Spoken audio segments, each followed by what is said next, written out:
We've added a couple of additional people to our panel, and I'll introduce them as we get into it. First, Adam Thorpe. Adam, thank you for joining us. Your bio you sent me was very impressive. I have cut it down slightly. Adam is Managing Director for Australia and New Zealand at Huthwaite and responsible for continuing the company's growth and market leadership in the region. You are one of the industry's most experienced authorities, practitioners and thought leaders in the field of strategic sales, marketing and account management. Thank you for joining us and supporting this event. What have you seen this morning and what's interested you? Well, firstly, my marketing manager is going to get a promotion for writing that bio. I think that's fantastic. She couldn't be here today, but I'll make sure she gets the credit. Look, it's been an interesting morning, a lot of data. I guess when you look at that information, you sort of go, wow, that sounds really simple. In theory, you know, that's easy, but why do organisations really struggle getting this so right? You know, Craig talked about sales training. You know, if I agreed with him, we'd both be wrong, because you know, I'm in the business that training can fix everything, but no, it's not the case. I think we're just one part of a very complex jigsaw that's got to get right. It was interesting hearing the Oracle data because, you know, I put that down. My immediate thought was they were badly trained. It's easy putting people out into the field with the right information, with the right stuff, but at the end of the day, if you don't have the skill, then you're not going to get anywhere. Now, there's been a lot of data that was covered off here, which is great from a management perspective, an internal perspective, of how to manage. And you know, as a managing director, that type of information is absolutely critical. But if I think about those that are in sales and those that are in the coalface, the company that gets this right, and this is a challenge to all of us up here and to others in the room, that can scrape the right data, render it up or shape it up in the right form instantly for a salesperson in the field, is automatically going to lift their productivity, their efficiency and their effectiveness. I mean, there were some horrific numbers there about how much time salespeople spend actually in front of customers. I mean, it's just horrifying to think that. You know, my sales team, and most of them are here, are going to quickly review some numbers when we get back to the office, but hopefully they're not going to be in the office, actually. They're going to be out selling. But you think about just a change in efficiency and effectiveness and skill in front of a customer can have a massive effect. And that data, as I said, the company that gets that right and that renders it up to a salesperson in the field is where the difference is going to make. Brilliant. Thank you very much. The second person we've welcomed to our panel who didn't present earlier is Ben Shields. Ben's a consulting partner at Deloitte, having previously been with Peters Browns and Arthur Andersen, and became a partner at Deloitte in 2006, working in the consulting part of the business. Ben, what have you seen this morning? It's actually been a very interesting morning for me. So I'll share a little bit about Deloitte just for a minute first to give some context, because we're a strange organisation, or professional services organisations are a little strange in that the people who manufacture the product are the same people who sell the product. And so from our perspective, it's a slightly odd sales challenge. We ask people to do both. You know, not so long ago, Deloitte wasn't terribly good at actually selling. But there are some things that we've changed in our business, and they're things that I see as we advise organisations as well. And the similarity with what we heard this morning was uncanny. And the first is this understanding of the process, and better a single process that everyone within the organisation actually understands. And by that, even just using similar language across the organisation for the various steps in the selling process. Secondly, matching that and understanding not so much how you want to sell, but how your buyers buy, and matching your process and the steps in your process to that. And one of the most important processes, given this conversation about yield being down, or the stats we saw about yield being down, and that was pretty alarming numbers. For me, one of the most important parts is very early on actually understanding the sort of the stage gates in your process and knowing, well, when should you qualify out of an opportunity? And almost that decision early on is one of the most important decisions. Qualify out early, because there's really only two reasons you lose in a competitive sales process. You were either A, outsold, or B, you shouldn't have been bidding in the first place. Right? You cut the ones out, cut the leads out that you shouldn't be in, and you actually will improve your yield. The second observation I'll make, and it's certainly true, it's been true of professional services for a long time, I think it's now true of probably every organisation and their sales process. Businesses don't buy from us, people do. Right? They can get all of the technical knowledge on your product easily. You know? It's all out there, we all publish it, or they can Google it and get information on it. So it's no longer about being a technical salesperson. It's actually about being able to sell the solution.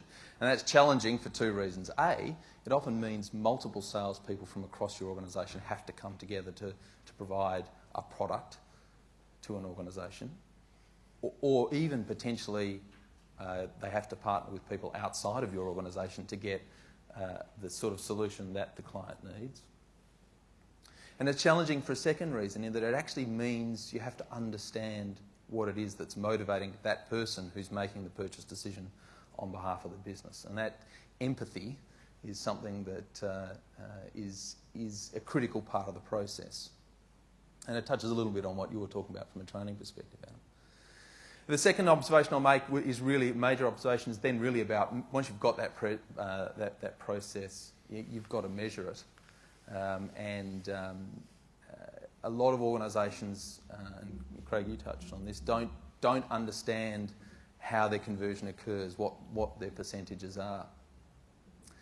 And when we talk to organisations about that, they say, well, we really don't have the systems that capture the data. And that's true. The better your systems are, the better your information will be.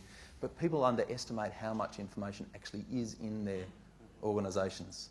You can do an enormous amount, and James Taylor, who leads our sales transformation, is in the room, so I'll share something here. But we actually are going through our own enterprise systems and looking at our everyone's calendar, everyone's inbox, and doing analytics across that to actually understand what's going on. You'll be amazed at what you can actually learn from doing that, and I'll leave that right there.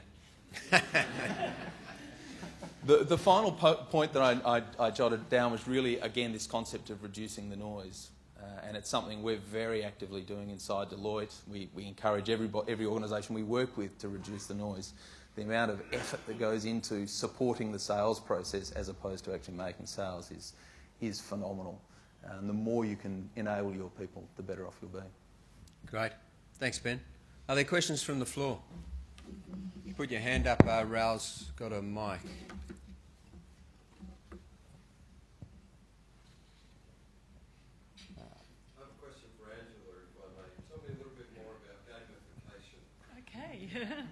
All right. Okay. Has anybody else heard that term before? There's a few people in the room. Yeah. It's also creating an environment where people can compete, and I suppose the best way of describing it is in a fun environment. So you need to there's a whole thought process around it now in terms of motivation of individuals. And the way that Salesforce do it is we use the leaderboards, and we encourage competition, and there's lots of awards, and in our inside sales area there's little flags that people can win for getting ahead of ahead of their competition. So yeah, gamification's a whole thought process. I'm not an expert on it, but definitely spend some time, because it's an interesting way of motivating especially I would say probably younger salespeople. They're probably more they like that kind of environment. So I don't know. Yeah, does that help you? Do you think it relates to both sales and productivity for people? Absolutely, yeah, both of them, yeah, definitely, yeah. And it's there's a lot of there's certainly a lot of thought leadership around it at the moment, around how that's changing the game in terms of sales and productivity. If you have a question, we have one. Thank you. Also a question for Angela, but also, I guess, anyone else on the panel that wants to comment. So you talked about not only measuring the number of sales that are made by salespeople or calls that are made by salespeople, but the quality of them and the things that emerge, whether it leads, whether it impacts a business plan or an outcome. So I wonder if you could expand a little bit more on how you measure those metrics. People make calls, but how do you sort of measure what comes out of those, and how do you get the measures of the success of those calls? Okay, great question. One of the biggest challenges, and I'll talk outside of Salesforce first, is actually analysing data. In fact, I was in a workshop yesterday down in Melbourne around exactly this issue. Often people don't know what they want to analyse. And I mentioned earlier there was 3 outcomes from a call. Yeah, we actually know what we're looking for out of a call, and we actually measure what the outcome is. And a lot of what I see going on outside of Salesforce is, and certainly within companies we work with, is they use text data, free text fields and things like that. Well, you can't analyse it. There's no way you can tell whether it was a quality call or not. So what I'm going to say to you is, when you're thinking about analysing information, make sure it's absolutely clear what the potential outcomes can be. Make sure they're clearly defined, and it's in a drop-down box rather than a text-based field, and you can analyse it. That would be my advice. Can I build on that? It's the disadvantage of being on the end, Craig. It'll get you. Quality is always a great challenge. The way that we've seen the most effective organisations measure quality is by measuring what actions the customer actually takes. That is how you really measure quality, because at the end of the day, they don't care about your step 5 in your sales process. It's an internal thing. They don't care about your pipeline, where they're up to, anything else. But it's about their intent to act and what they've done and what they've taken on board, which will actually give you the measure of quality. And one of the most effective ways to do that is through effective coaching and debriefing, observing in the field. There's obviously got to be systems that these things get entered into, but at the end of the day, unless you're measuring what your customer's doing, then it's not a quality measure. Pretty much the same point. Is that, and it actually builds on what Angela said too about actions and the a lot of our methodology and IP is based on buyer's journey, understanding what the buyer's journey is, and then aligning what your sales process is. Totally on board with what Adam said. Customers don't care what your process is, right? But your process needs to line up with theirs. And then what you're about doing with every contact, be it marketing or sales, in meetings, in presentations, it doesn't matter, is about progressing buyers from one point to the next. Right? So, what are we trying to achieve with this conversation? We want to move the buyer from wherever they are to wherever we want them to be. That's the objective. Did we do that or not? Okay, that's the data point that you want to try and capture. But I see so many salespeople go to coffee meetings, and what are you doing in that meeting? We're building the relationship. Fantastic. How do you measure that? All right? Progress the buyer from one point to another. I'm not saying that relationship building isn't important. Obviously it is. But it's a massive cop-out for not being structured in the way that you want to have a conversation and what you want to try and achieve with it. A salesperson's time is the most valuable thing they have. You can't waste it. So many do. Great, thank you. Can I just add one more point to that? Sorry. Don't underestimate the value of closing the loop after you've made the sale. One of the things, and this is a Deloitte-specific point, but one of the things we did probably 2 years ago now was put in a client satisfaction assessment process, and not a survey, but actually quite high cost of, we actually send 1 or 2 senior people out to interview the client and say, well, how did we do either on the sales process, or to debrief on a loss, or to find out, and not the person that was involved in the process, but someone that wasn't. And that's important for 2 reasons. It gives us incredibly valuable information on what we did well and what we didn't do well. But it also often creates a follow-on opportunity to actually have another conversation with the client to take them to another opportunity. So that's appropriate in our business, but whatever that closing the loop is in your business is something that shouldn't be underestimated. Thanks, Ben. Hi, thanks. Yeah, just a question primarily for Adam, but Neil Rackham's been quite outspoken about the challenger sale model, and he thinks that that might be the way that things are going. I just wondered what your opinion was on that first and foremost, and if there's anything else that Huthwaite were advocating at the moment. Yeah, look, Neil's a strong supporter of the challenger profile for a very good reason. Back in 2006, we published a book, Escaping the Price-Driven Sale, which is basically that model. So what he's doing is supporting a method that he'd actually already created. It's just rebranded something else. And I think any salesperson that can create insight and value with their customer is going to do better. Where it's a risk is through skill, because if you just walk into a sales call and start challenging without creating the right environment up before that, then you are going to get marched out of the room pretty quick. And this is what we're finding, is that those that are trying that type of method without the base skills around questioning and really focusing on, it's not who you know, but it's what you know about them before you actually get in the room. And you find that unless you're skilled in that, and that comes through the ability of asking the right questions at the right time, it's a big loaded bazooka in the wrong hands. But yeah, no, Neil's a great supporter because it's actually his stuff that was developed years ago. Can I just add to that? I actually like the concept of challenger, but for mine it restates a lot of stuff that's been around for quite a while. And to Adam's point, it's like the scalpel in the skilled hands. One of the things that I really like about challenger is this concept of rational drowning.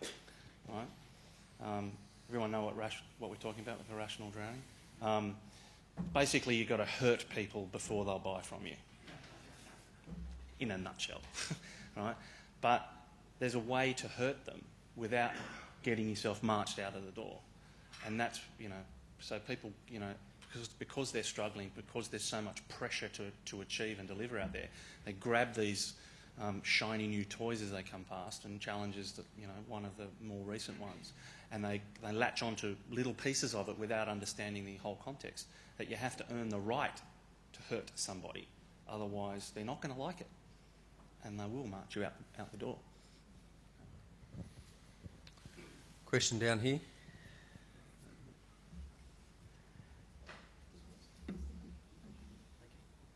I guess it's for the whole panel.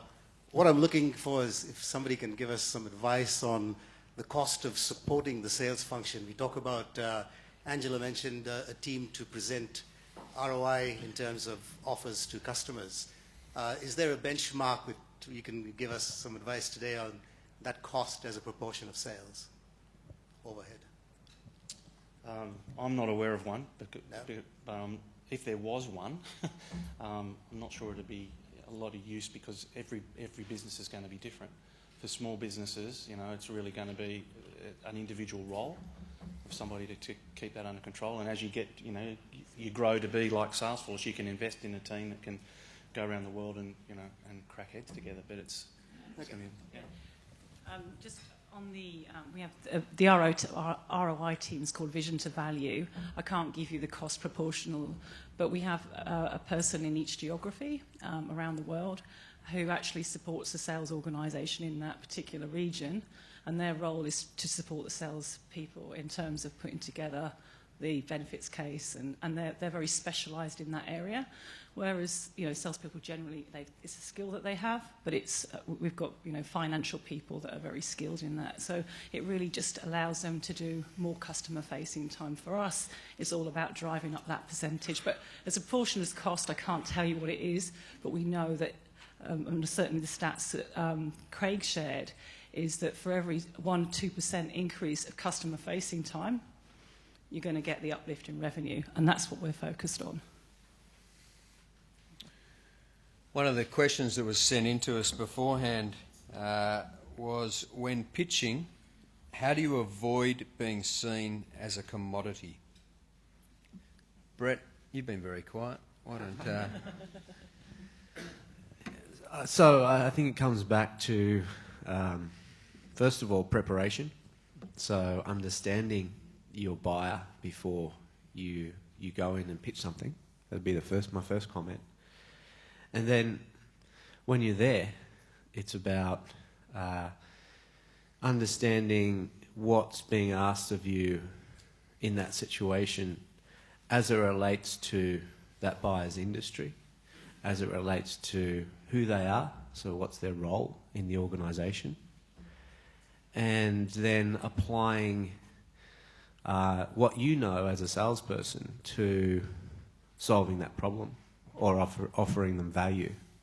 And then also I'd say that it's about offering probably a provocative point of view, so being able to understand your buyer to a point whereby you're comparing whatever your competition is, you're offering a very provocative point of view around that and how that can drive value for the client.